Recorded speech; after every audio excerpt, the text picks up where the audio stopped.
We may still be a couple of months away from the draft, and we still need to go through free agency, but that doesn't mean it's not fun to talk about the perfect landing spot for my top 10 offensive rookies in this year's draft. We already know who the top quarterback is, but what about wide receivers, tight ends, and running backs? Let's dive into all of that right now.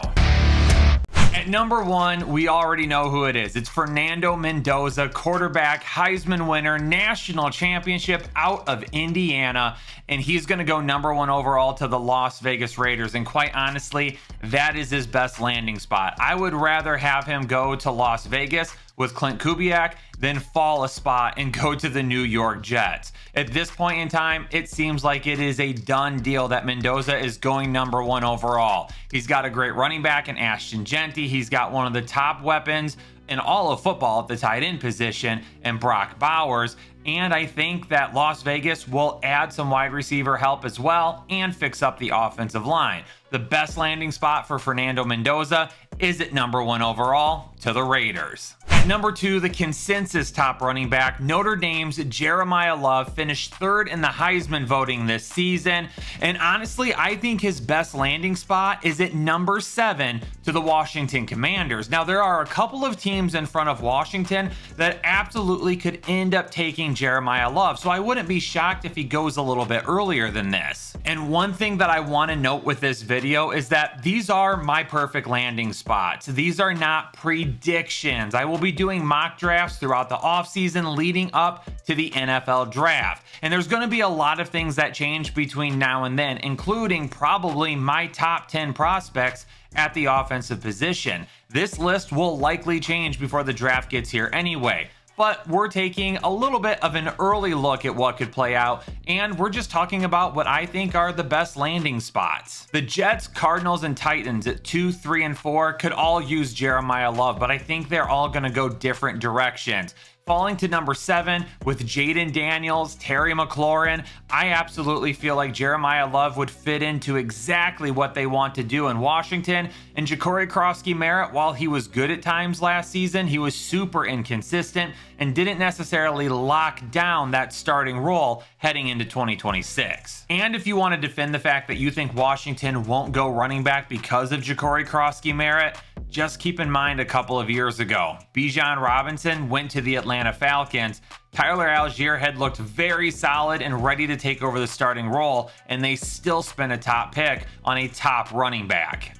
Get ready to talk about a ton of wide receivers now, because the wide receiver position in this year's draft is way deeper than the running back position. And there are a couple of running backs just outside of the top 10 right now that I feel like could make their way in there. But as of right now, with all of my early research, I'm going with these wide receivers. And Jordan Tyson at number 3 out of Arizona State is my current wide receiver 1. And I'm going to have him go to Cleveland at number 6 overall. Cleveland's defense was really solid this past season, and maybe they look to work on the offensive line here instead.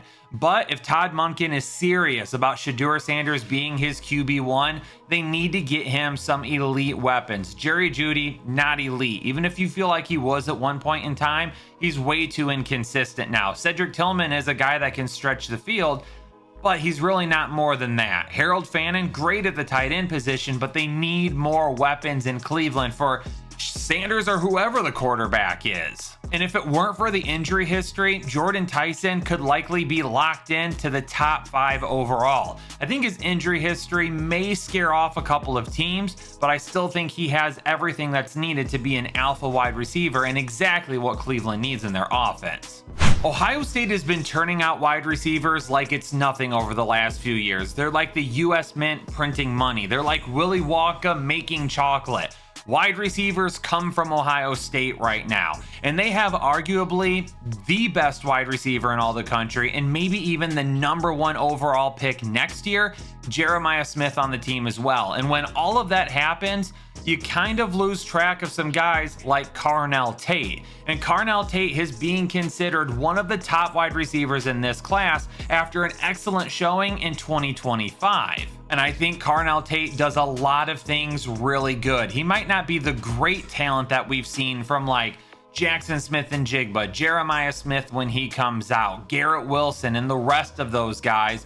But he's going to be very good, and I think he can go inside the top 10, and I could see him going to New Orleans at number 8. Chris Olave was really good last season, but he was banged up. They traded Rashid Shaheed at the trade deadline, and they don't really have a lot of weapons outside of that for their quarterback, Tyler Shuck, who they are committed to now as being the QB1 in New Orleans. They need to get some guys on offense, and Kellen Moore, being the offensive guy that he is, wants to get his young quarterback a top wide receiver. At number 5, wide receiver out of USC, Mekhi Lemon, and he is making a little bit of noise right now to potentially be that top wide receiver drafted this year. We'll see how much his stock rises after the combine, but people are looking at him, and they went to the same school, so this comparison is probably a lazy one. But when I first watched Mekhi Lemon, I immediately thought of a more hyped Amon-Ra St. Brown. He is very, very good at what he does. And maybe he's not going to be an outside deep vertical threat, but he's going to be a guy that you can move around the formation and do a lot of really fun things with to get him open and just let his natural abilities take over at that point. And this is probably too steep of a drop, especially if after the combine, a lot of people consider that he's made a move up to wide receiver 1 or wide receiver 2. But falling down to 21st to Pittsburgh would be, in my opinion, the perfect landing spot for him.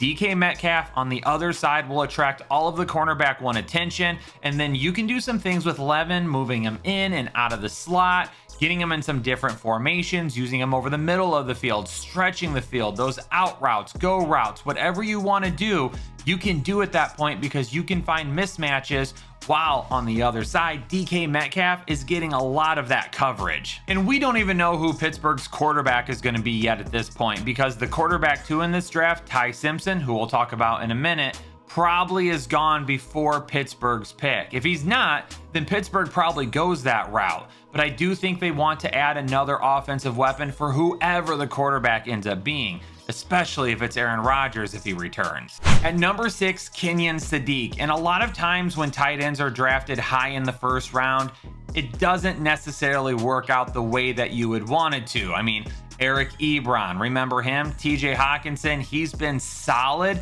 but he hasn't been great over his NFL career. Kyle Pitts has showed some glimpses, but he's been inconsistent more times than not. Kenyon Sadiq is a very gifted athlete, and he's very different at the tight end position than what we've seen from a lot of players. I mean, this is a guy that was utilized a lot like Tyler Warren at Penn State. Tyler Warren was utilized in the backfield, coming out of the backfield, doing some different routes and things like that, carrying the football. Sadiq can do a lot of those same things. He's just as good of a blocker, but honestly, he might be a better athlete, especially when he gets the ball in his hands. So while I feel like a team is probably going to take a shot on him before this, I think if he could fall to 23 to Philadelphia or 30th to Denver, those would be his best 2 landing spots. In Philadelphia, he replaces Dallas Goedert, who's going to be a free agent. And if for some reason AJ Brown does end up getting traded, which I don't think happens, then Sadiq becomes the number 2 target on that team.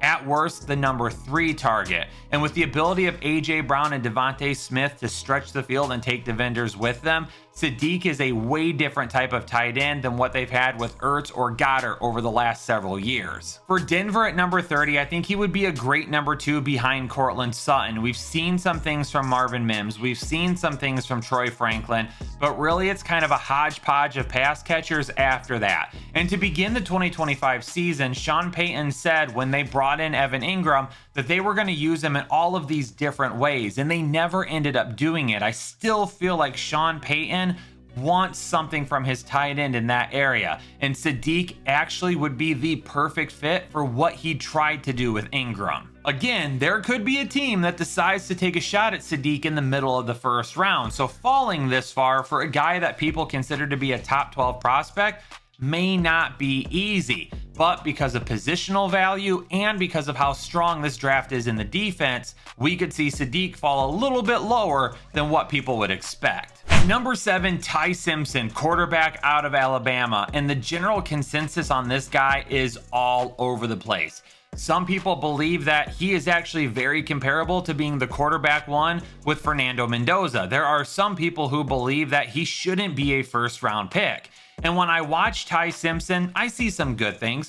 I think he's more of like a second round quarterback than a first round quarterback. But because this draft is not great when it comes to the quarterback position, I absolutely could see somebody overdrafting Ty Simpson just to make sure they get their quarterback. And while I think the Jets drafting him at number 2 is a bad idea because they need defense, not a quarterback at number 2, at number 16, I think it's actually a solid fit for the New York Jets there. Go defense at number 2 and help out there. Then at number 16, if Ty Simpson is still available, you could go ahead and use that pick that you got from Indianapolis in the Sauce Gardner trade to then get your quarterback.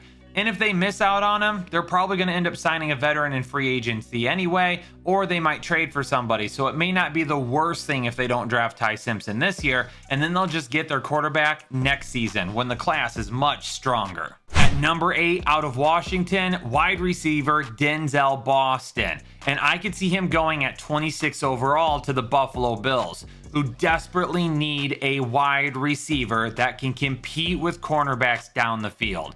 Keon Coleman is not it. He has not shown anything at this point for us to believe that he's going to be a breakout candidate. And last season, he even found himself inactive at some times. And this is not a new coaching staff that's coming in that he can try and work into their favor. It's Joe Brady that's being elevated from offensive coordinator and is already very familiar with Keon Coleman. They need to get somebody on the outside, and Denzel Boston may be one of the best contested catch wide receivers in this entire class. When you throw it up to him, he's going to win those 50-50 balls a majority of the time, and that's exactly what Josh Allen needs in this offense.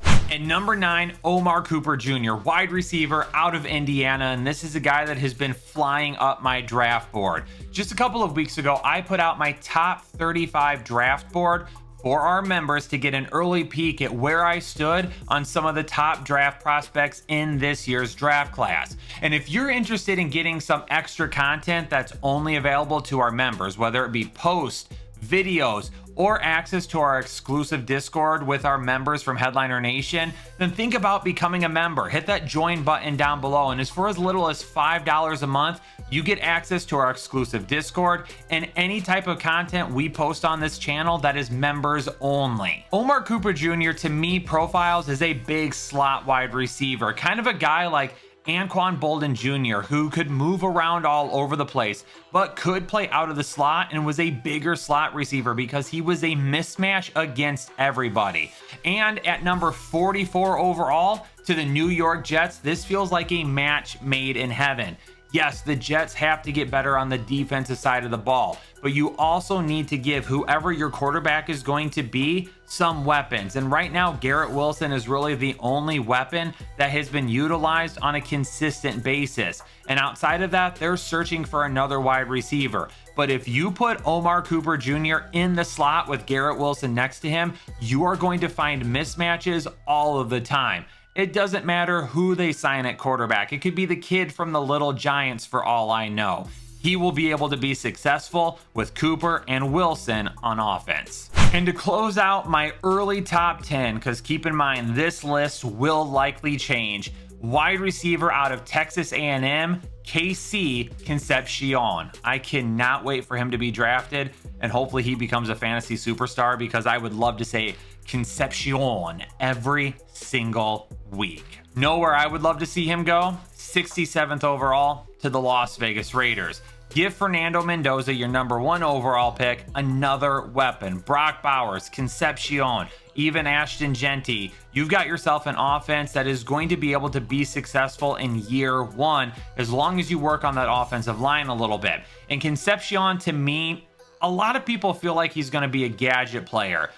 I kind of feel like watching him, he could be like a diet version of Luther Burden, not nearly as contested, not nearly as strong at the point of catch, but a guy that is super dynamic and is a little bit overlooked right now. You can move him around and do some different things from him. You could put him in the backfield, you could put him in the slot, you could use him as a special teams player. A lot of different things for Concepcion could make him a viable fantasy option moving forward. And heading to Las Vegas to play in the slot with Brock Bowers and Ashton Genty at running back could end up being a really solid landing spot for him. Headliner Nation, is there a draft prospect that you did not hear in this video that you think should have been mentioned? Let me know down in the comments below. Like I said, there are a few guys right outside the top 10 that I had trouble leaving out of this video, but I just wanted to go with the top 10 as of right now because my big board is getting ready to change, and I'm going to be posting that for members here in the next couple of weeks as we head into combine season.